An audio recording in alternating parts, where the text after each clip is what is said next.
So when I walk into churches, I see a lot more men than at any other time ever that I've been going to church. And I've been going since a wee little fella when I was 0 years old, and my mom was bringing me to church against my 1-year-old self. And I've been going, and obviously I recently filmed my testimonial about actually coming to Catholicism, not against my own will, but because of reason and my experiences that I went through that were not of God, unfortunately. So I am now a practicing Catholic, and now that I'm a practicing Catholic, you go to church and you kneel before the Mass, and then the Mass ends, and then you kneel after, and you say maybe an additional couple of prayers and everything else. And what I've noticed in the last couple of weeks as I've returned back to the faith is men wearing suits, men that are taking their faith seriously, and men that are staying before and afterwards to pray by themselves. It's very interesting, too, because I've never seen that in my life, whether it's older men, younger men, middle-aged men, but now we're seeing younger men returning back to the faith.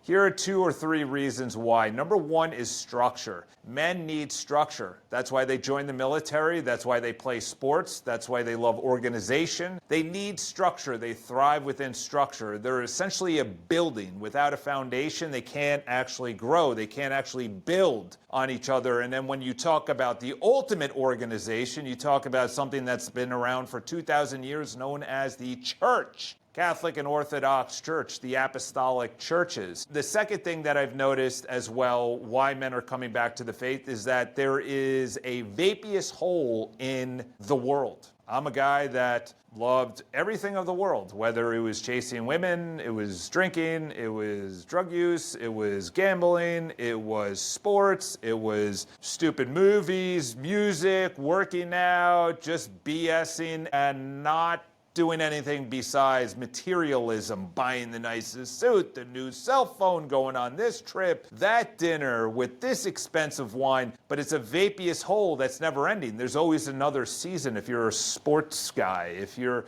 gambling, there's another game. If you're watching a TV series, there's another series. If you're watching a movie, there's a sequel or a prequel or another movie. There's always another, especially me who is into personal development, which is my third reason. And personal development takes you just so far.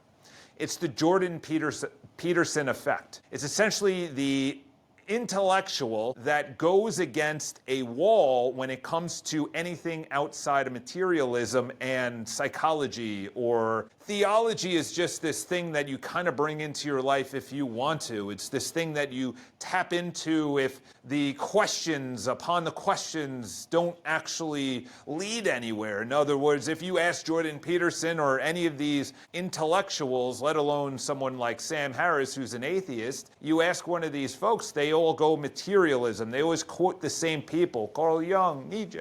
Where are we going? The questions about life are deeper than, well, what do you mean about life? What do you mean about God? What do you mean? Come on, dude. You already know what we're talking about. We're talking about what created everything. What is the meaning of us? It's not accumulation, which is the fourth thing that I experienced myself. 2019 was arguably my most successful year of my life. 5 years ago, 6 years ago, I had probably the best year health-wise, definitely the best year financially, and I was still empty. I was still looking for more. And I can't imagine someone that is just peddling the same stuff, even from a gentleman like Andrew Tate or a guy like Jordan Peterson, where it's, there's this drip that you're looking for to get your fix. It could be anything. For me, personal development. For me, self-help. The next idea about health, the next idea about a better website. Oh, we got AI. What's a better way to use AI? What's a better way to make sure that my life is easier? What's a better way to have my relationships on fire, my business on fire, all these things on fire?